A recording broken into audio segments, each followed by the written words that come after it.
Hello and welcome. I'm Julie Fox, founder of Feel More Connected, the wellbeing blog that helps overwhelmed, unfulfilled women in their midlife and beyond to rediscover their joy and zest for life through actionable, evidence-based tips and tools for reconnecting with nature, themselves and others. Today, I'm joined by a very special guest, a woman who has helped me in my own journey on self-discovery and to find my purpose, Maria Tucker. So good morning, Maria. Good morning, Julie. Good to have you here. So first, I'd like to introduce you to our audience. Maria Tucker's mission is to support positive change in the world by empowering people to heal themselves and discover a great sense of purpose in their lives.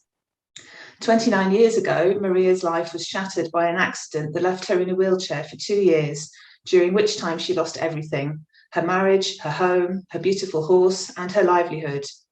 And yet, through this experience, which she now sees as a true blessing, she was able to find meaning, to find her purpose, and reconnect to her true self. As an international speaker with a coaching career spanning 20 years and over 30,000 coaching hours under her belt, Maria now coaches women across the world to move past confusion, overwhelm, and fear into a space of connection with their true purpose so they can live a fulfilled and happy life. She elicits light bulb moments, joy, and deep gratitude in all those fortunate to work with her. I am one of those lucky people. She helped me find my purpose after my business was devastated from COVID. So it is my deep joy, honour, and privilege to introduce you to Maria Tucker. Oh, thank you, Julie. That's really kind of you. I'm so honoured to be here. Good. Okay. So let's get started. Can you tell me what led you to wanting to make a difference through helping other people find their own life purpose? I think, as you just said, following my accident, when I was I was in a full career, working all the hours. I was crazy. I was in corporate environment, and then I had my accident, broke my back, and suddenly I was faced with, what am I going to do now? And that was a really massive moment for me. And it wasn't sort of immediate that I actually came to the conclusion that I needed to change my career, but it was over a couple of years, and it was like the process of me healing myself. I then started helping others to heal themselves. So it was a bit of a catch-22, really. The more I did for others, the more I did for myself. Yeah. Okay. And at what point in your life did you realise that you were seeking purpose? I realised it was obviously connected to this recovery from the accident and all the resulting changes from that. But how did you work out what your calling was? I think it's been an ongoing process, and I think it is for most people. But I always found the little phrase in my head: why am I here? What am I meant to be doing? Is this all there is to life? And all of those sort of things. And I just didn't feel like I settled anywhere. I was unfulfilled. And I think having that accident forced me to be totally, I had no choice. I had to just stop. And then it was like, okay, I can now discover who I am, because I'd lost who I am, so I could discover who I am and what my purpose was. Yeah, I think it's true that I've had those questions myself many times over the course of my life, and sort of, what am I doing? Is this all there is? Why? So yeah, sometimes it takes something big to force us to reevaluate. Yeah, definitely. And I think the biggest thing for most of us anyway is, if we're in something that pays us a lot of money, or that, maybe the family traditions say that we should go down that road, to actually stop that and take the risk of actually doing something completely different is really scary, even though it's wrong for you. Yeah, no, absolutely. And so many people get stuck in something that's like, it needs to be soul destroying, but it's not soul fulfilling. It doesn't give them that sort of the sense of joy and meaning that is important. Totally. Yeah. Okay. And from what you do at the moment, your work as a life purpose coach, and wedding celebrant and funeral celebrant. What about what you do gives you fulfillment? That's a really good question. And my immediate reaction would be, oh, I absolutely love doing what I do. And then it was like, well, why do I do that? Mm-hmm. And I think on the whole, the reason I attach my celebrant work is that I help people find their purpose in life. And then with the funerals, I help families see the purpose of their loved ones in their life. And with the weddings, it's like, well, okay, we've got the individual couples that have come, the individual people come together as a couple, and they are starting a new journey, a new purpose together. They're not losing their individuality, but they're going to start a new life as a couple. Yeah. So what really gives me that joy is seeing people actually transform from that chrysalis to the butterfly, to fly in their new way of living. Mm-hmm. Yeah, I mean, as I said earlier, you've helped me go from feeling lost and confused and not knowing what to do, sort of in my own business, to starting feel more connected and, sort of this journey of helping people to find their own purpose and rediscover the joy in life. It's exciting, isn't it? It is. I think it's exciting for both, isn't it? It's just like the person you're working with, and for me, it's like I want to just like jump up and clap my hands sometimes. It's like, yay, result. Yeah. There's a common misconception, I think, in people thinking that they have to find this one big purpose, this one sort of great drive in their life, that they have to change the world or something. Can you speak a little bit about how that might not be the case?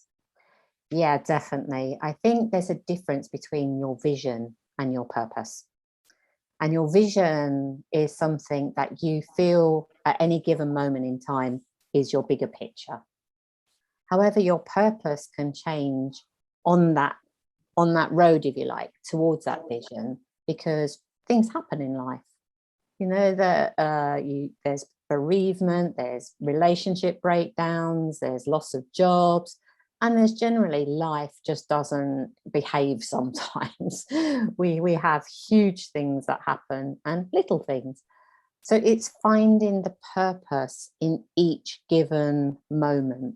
Mm-hmm. So, for example, we've just coming out of a pandemic, and people's purpose changed dramatically during that time.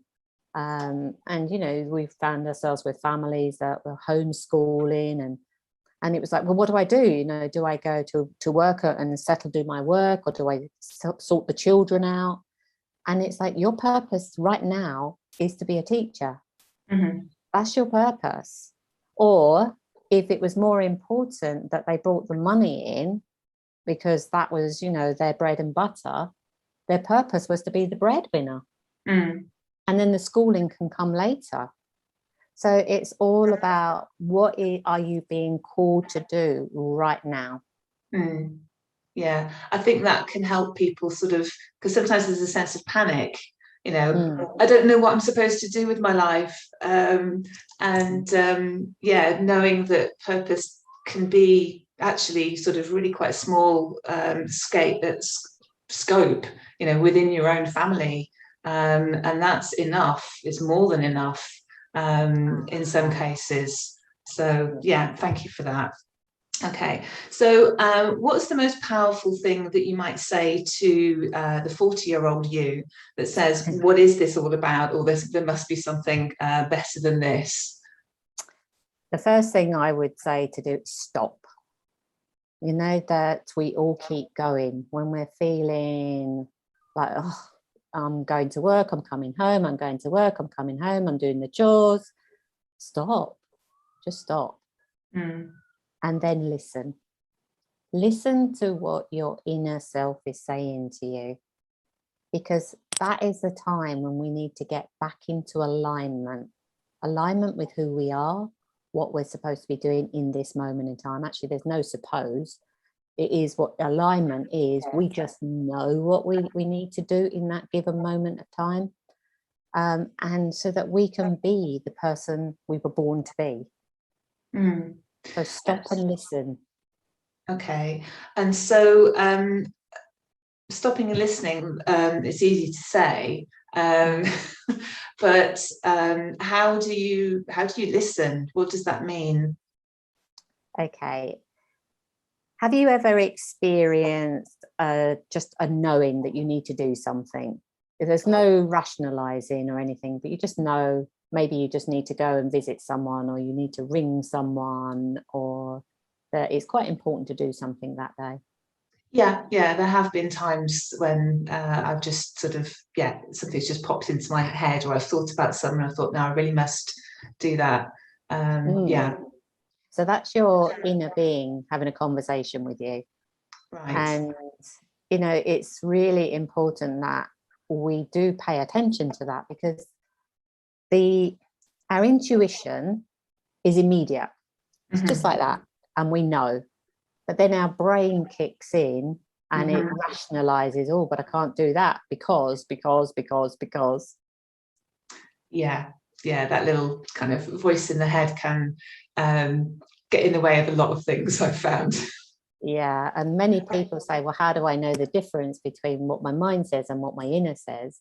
Well, actually, you know, because it's got 1,001 questions.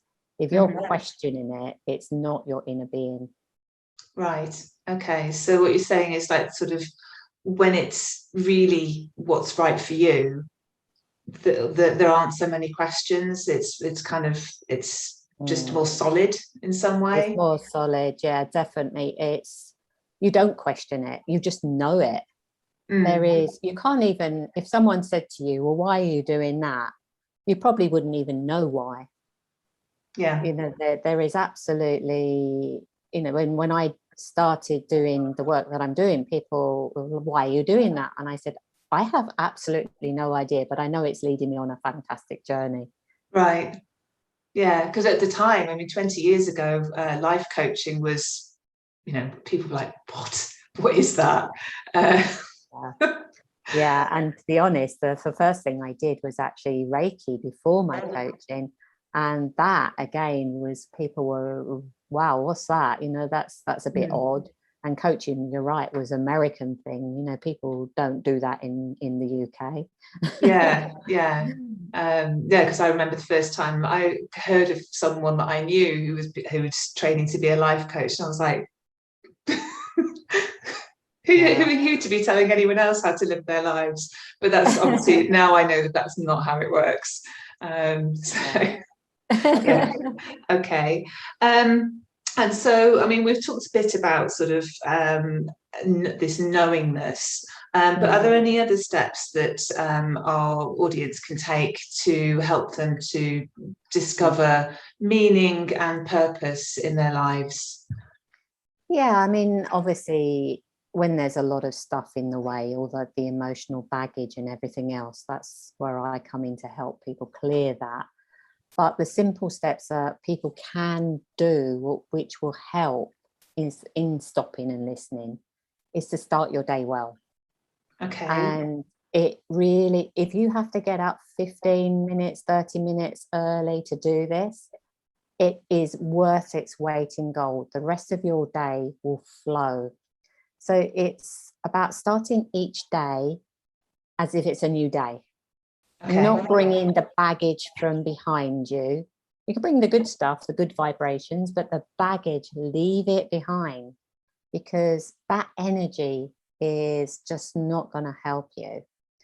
So in that new purpose, you sit for 10 to 15 minutes in quiet. Now, I know a lot of people struggle with the word meditation. And you can grow into what they call the formal types of meditation. But when you're just starting out, just sit and be quiet. And when all of the little chatter, chatter, chatter comes in your head, just say, thank you for sharing, not now. And just keep saying that, not now. And allow yourself to just be in that quiet.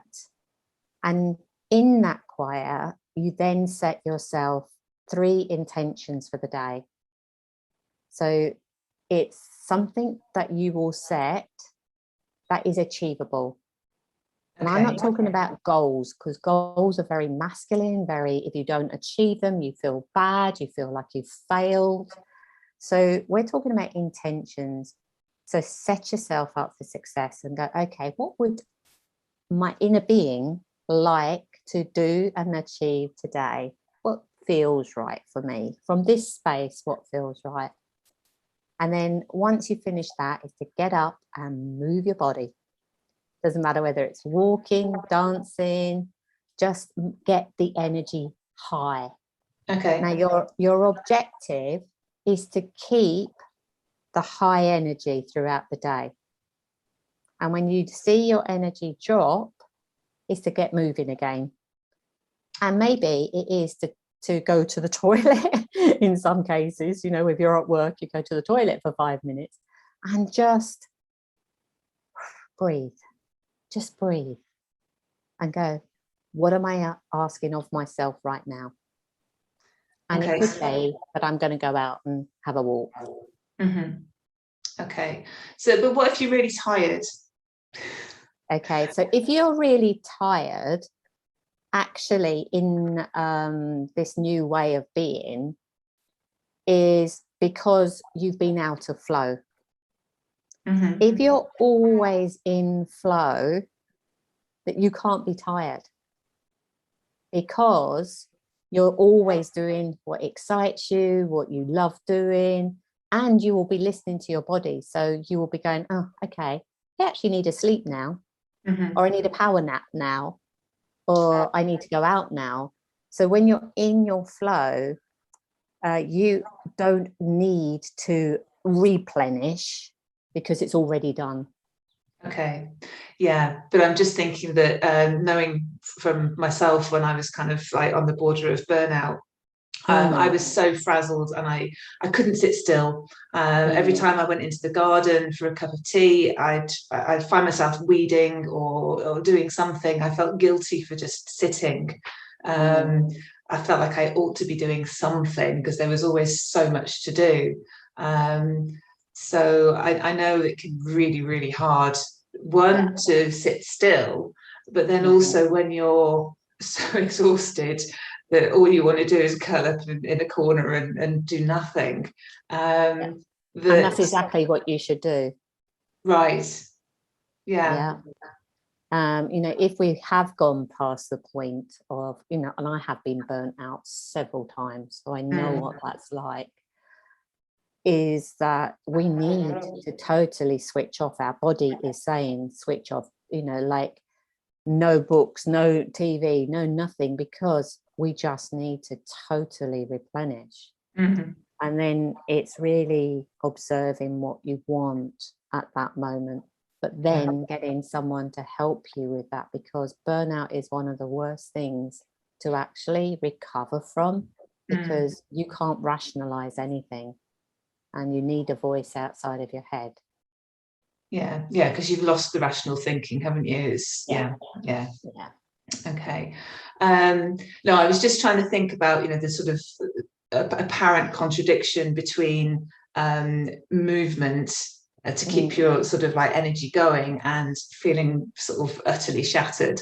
But yeah, I mean, I know from personal experience that actually, and I am tired and I think my brain's kind of all fuzzy, that going out for a short walk, a 5-minute walk, it changes everything. So yeah, the movement piece is important. And if you can't walk, if you're that exhausted, go and sit outside. You know, and maybe just to have that, you know, the breeze in your hair, or just to stand on grass with your bare feet and just breathe in. the air and nature, that is so replenishing in itself. Absolutely, I couldn't agree more. Okay, so okay, let's move on to relationships now. What would you say are the most common issues that your coaching clients seem to face in their important relationships? Oh, that's a long list there, but the most common one is not being heard. Right.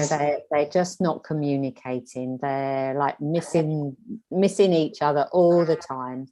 Be it the male, female, or whatever combination you've got there, it's kind of like this all the time, and we're not meeting in alignment.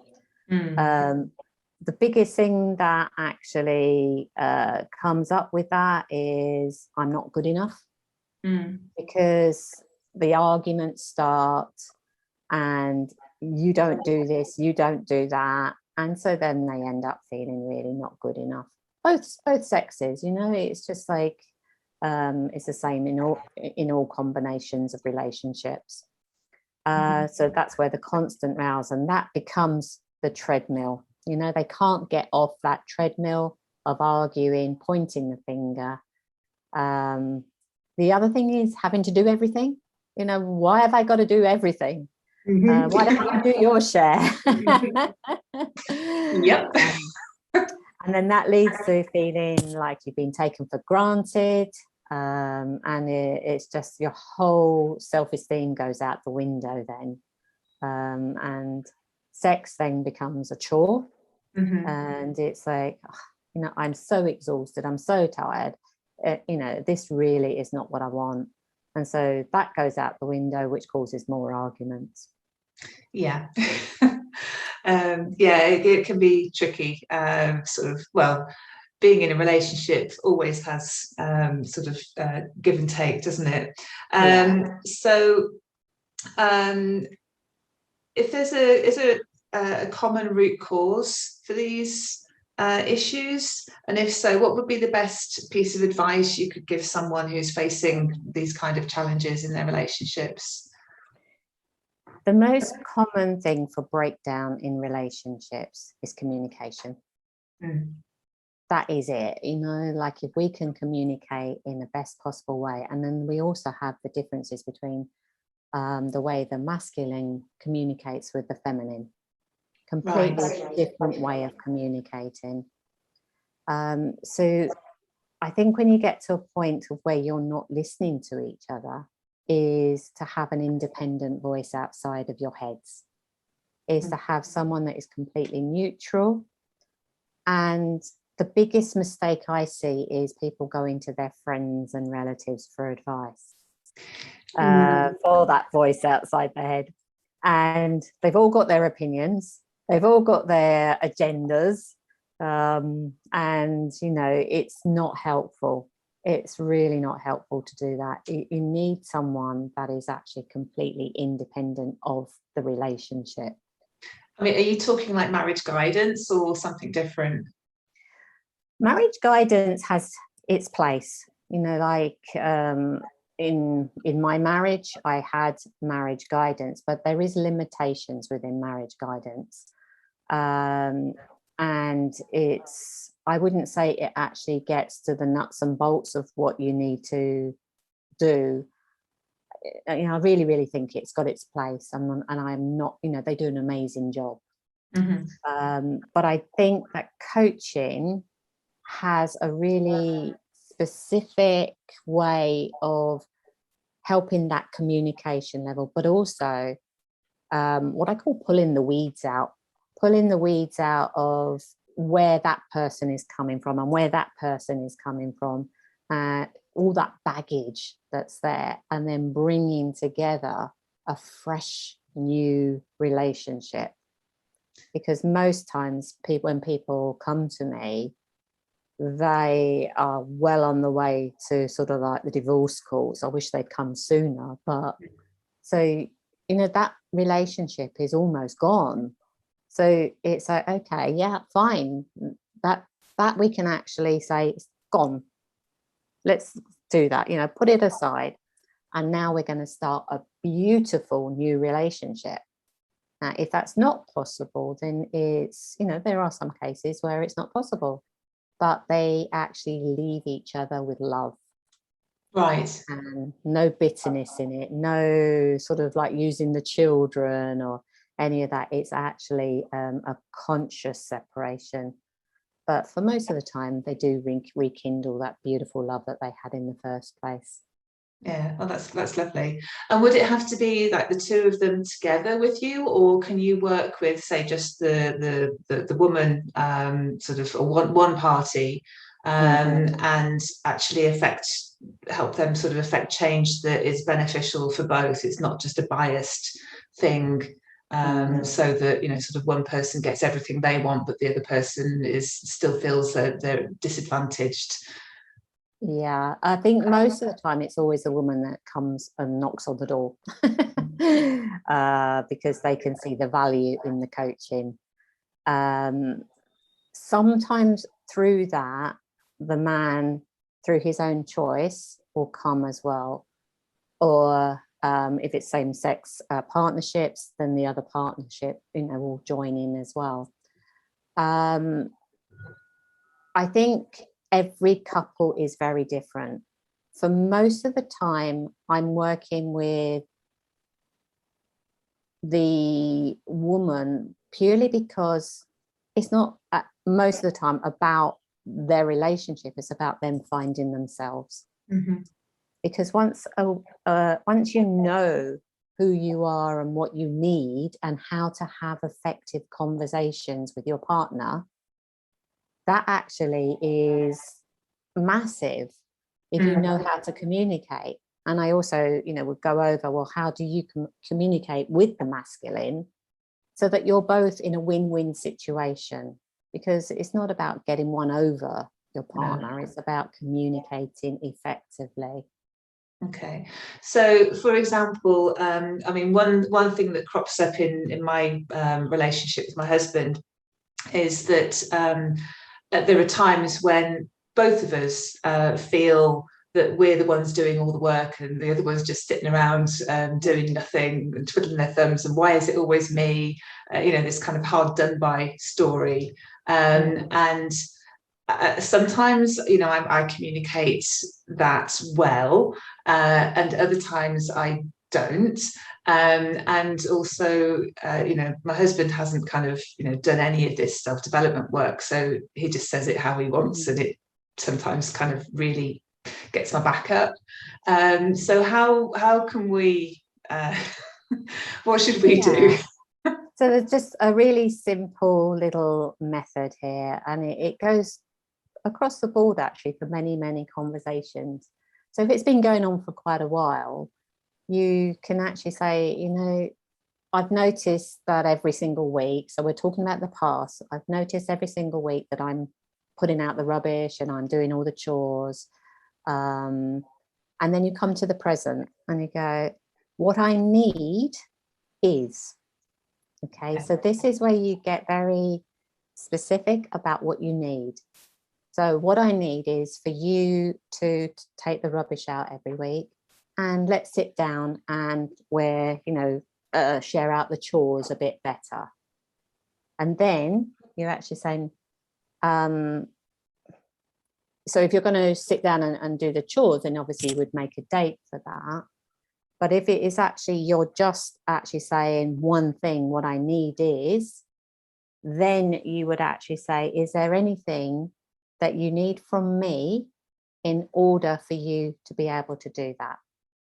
Okay, so it depends on whether you're sitting down for a further conversation, but if you're not, then that's a 3. So the past, what you need, and then ask your partner what it is that they need from you in order to get that done, achieved, or whatever that is.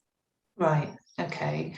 And so should I ask him to do this, to sort of deal with me in the same way? I think, yes. Actually, I was just thinking that through. Yes, because your partner's got just as much right to say the same thing to you. What I've noticed is, and what I need from you is, And is there anything you need from me in order to get that done? Yeah, totally. Yeah. Okay. No, I was just wondering if it was like, sort of, we're talking about masculine ways of communicating and sort of ways that sort of women tend to, or the feminine side of things. But yeah, I can see how that can sort of, that structure would work on me. Yeah. Yeah. And I think what we're doing there is the masculine conversation. We're not fluffing it up. And most of us will get emotional when we're doing things like that. So this is not being emotional. This is where we get into our queen. And, like, we're actually saying what it is we need. And the moment we get hysterical, emotional, pointing the finger, the yous have to come out. The pointing the finger, the you out of it. Yeah, I know, the hard. Well, you haven't done that. You didn't do that. You haven't done it for weeks. I'm getting fed up of doing it. That's not going to get us anywhere. No, they're just going to feel you're on the attack, as you would. You would feel it if someone said that to you. Yeah. Okay. Thank you. I'll just check to see if there's any. Okay. Another thing that just before we wrap up, another example of issues that might sort of come up with us is, and I'm not asking for sort of like full-on relationship kind of coaching from you right now, is like deciding how to spend money on important things. Like sort of sometimes I think it's important to kind of spend a significant amount of money on something for the house or the garden, and he'll be like, no, we're not spending that much. How do we kind of resolve those sort of differences? I think that's a massive question, that one. But there are it depends on how you do your household finances. But I would always say, no matter whether you've got 2 pots or whether you've got 1 pot, there is always a little pot for both of you. So, for example, if you both have £100 in your pots each month, where you can just do whatever you want to do. There's no questions asked. They're not allowed to ask. That's your money. Okay. Now, if it comes in, it's a joint thing for the house. Again, I think it's about allocating money in your pots. It's having an allocation for household things, and then sitting down and saying, well, actually, I'd love to have this vase because it brings me great joy. And when I'm feeling joy looking at that makes me a happier person. And when I'm a happier person, that means a happy relationship. I mean, I'm using a vase as a very, Yeah, I'm sold. You can have the vase. But yeah. But it is a massive thing, and that's something I do cover in my coaching, is how to have those money conversations, because they can be very, very awkward sometimes. Yeah, because people have very different ideas about sort of what's important, and money stories as well. I mean, I know that I was brought up with money doesn't grow on trees. We didn't have a lot of money in my family, so there's this kind of need to be careful with how you spend it, and that plays into all sorts of things. Sometimes you need to get rid of the root of that before you even have that discussion in coaching. Because it's kind of, if you're not aware of it, then it's awareness, I think, is the start of change, isn't it? Absolutely. Then that's something that sort of has come to me through coaching and through this self-development work that I've been doing. So thank you. Okay, so how can people work with you, Maria?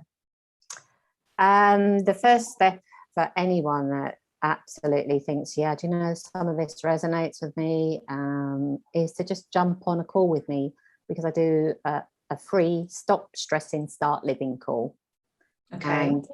And it's, as I said, it's a complimentary call, and it's just there really to see if I can help you, if and even if it's just in that call, that will be, you know, a real honor for me just to help someone. So there's no, you've got to work with me. It's like, just jump on that call. Okay. Stop stressing, start living. Okay, I'm going to put the link below this video, so don't worry, you can find Maria and book a call with her. Okay, so is there anything else that you would like to say while you have the opportunity? Yeah, I think I just need to expand a little, because people go, oh, what's going to happen on that call? So yeah, and it's like, just think of it as having a cuppa with a friend. Okay, so that's what it's going to be. You're going to get to know me, and I'm going to get to know you, and you're going to just tell me what it is that you'd like to tweak or change, and then I will get into my queen of helping you find your purpose and work out what you need to do next. Okay, lovely. Yes.